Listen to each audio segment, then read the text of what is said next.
Välkommen till Alriks Biltankar.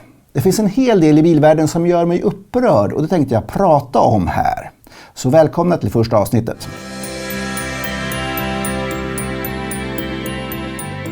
Välkommen till Alriks Biltankar. Idag tänkte jag sticka ut hakan och säga att skippa laddhybrider. Den delen av bilbranschen som går bäst just nu säger jag nej till. Miljöbluff, miljardsvindel och ett sätt för biltillverkarna att fortsätta att sälja sina förbränningsmotorer och samtidigt putsa på sin fejkade miljögloria. Eller är laddhybriderna den bästa vägen för att sänka koldioxidutsläppen mot helt elektrifierade bilar? Jag har länge varit tveksam till laddhybrider och när jag läste rapporten från miljöorganisationen Transport and Environment så blev jag faktiskt ännu mer negativ. De har gjort ett grundligt test av 3 nya laddhybrider, varav en var Volvo XC60. De kallar dem för ett nytt Dieselgate. Ett gigantiskt utsläppsfusk som sabbar klimatet och kostar miljarders euro i uteblivna skatter och subventioner. I år lär det säljas över 500 000 laddhybrider i Europa och antalet kommer att dubbleras nästa år. Volvo är ju mästare på att sälja tunga bilar och SUVar samtidigt som man kan sälja utsläppsrättigheter i Europa. Förklaringen är att över 25% av Volvos Europaförsäljning är just laddhybrider som på pappret har väldigt låga utsläpp.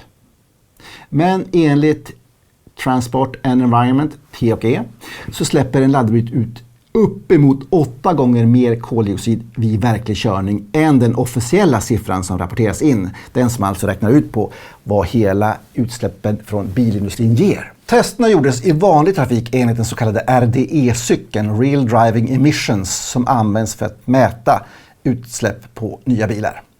Det är alltså långt ifrån enbart kort räckvidd som är problemet. Volvo skriver själva att den elektriska räckvidden kan vara så kort som 2 mil för deras laddhybrider vid ogynnsamma förhållanden. För det första anser TE att dagens laddhybrider tekniskt sett oftast är rätt usla produkter.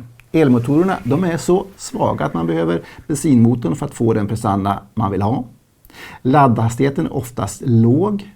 Att ladda en ny BMW X5 tar till exempel 7 timmar. Elförbrukningen är därtill nästan alltid mycket högre än en jämförbar elbil. Ännu värre är att de flesta laddhybrider tänder förbränningsmotorn när det behövs kupévärme eller när man gasar till lite extra. Volvo är banne med ännu värre eftersom de har en liten bensindriven extravärmare utan avgasrening som puffar igång utan att föraren märker det. Man tror att man kör på ren el i stan men inte så om det behövs kupévärme. Det blir till att stänga av värmen. Hur 2020 känns det att ha köpt en ny bil som är dyr och avancerad för över 500 000 kronor och med tanke på miljön. Och samtidigt tvingas sitta och frysa om man inte vill släppa ut orenade avgaser. De flesta laddhybrider har dessutom ett läge som gör att man kan ladda upp batterierna med förbränningsmotorn. Det kan ju låta smart om man är på väg in mot en citykärna, men energieffektiviteten är då usel. Det är så dåligt för klimatet att funktionen faktiskt borde förbjudas. Men den lär snarare användas ännu mer i framtiden när så kallade geofencing blir populärt. Bilarna slår automatiskt alltså igång eldriften i tättbyggda områden och därför så kommer den automatiskt börja ladda batterierna med bensinen innan de kommer till stan. Inte smart. Men säger vän av ordning, kör man mestadels på el är väl laddhybriden överlägsen vanliga bilar. Och det stämmer ju naturligtvis. Och jag känner folk som är maniska när det gäller att aldrig tanka och som gärna fryser på vintern. Och de skäller ut familjemedlemmar om de kommer på att en annan har kört på bensin. Så det finns olika typer av människor här. Enligt TE går laddhybrider inom Europa i genomsnitt på bensin på över 75% av milen. 75% på bensin.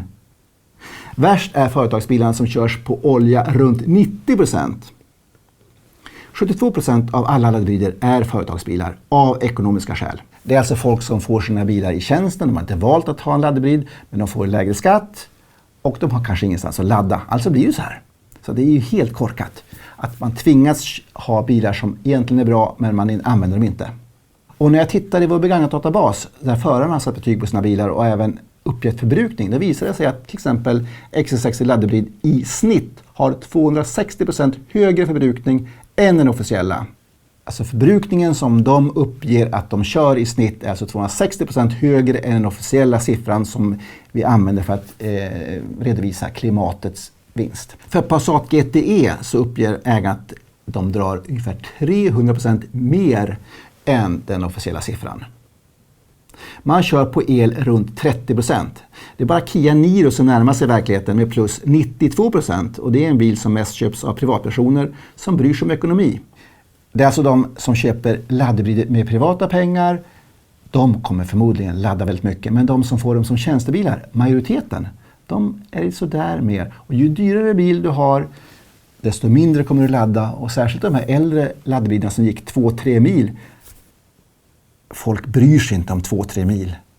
Så då kör man på sin bensin. Transport Environment har räknat ut att Volvos utsläppsvärde bör höjas med 8-14 gram om man skulle ta riktiga, verkliga siffror. Och då skulle man tvingas betala miljardböter. Det här är alltså ett klassiskt dilemma, kartan eller verkligheten, vilket är det som stämmer. Dagens elbilar är alltså så bra tycker jag och ekonomiska att vi kan skippa laddhybriderna. Det är en övergångsfas som Volvo säger. Laddhybriden har behövts för det fanns inte stora familjebilar som gick på el som gick att köpa för en vettig penning. Men nu nästa år kommer det finnas massor med fina stora familjeelbilar. Jag tycker helt enkelt att laddhybriden har gjort sitt. Kan man ladda hemma har man ju fulltankat varje morgon med sin elbil. Och kan man inte ladda så är ju laddhybriden helt värdelös.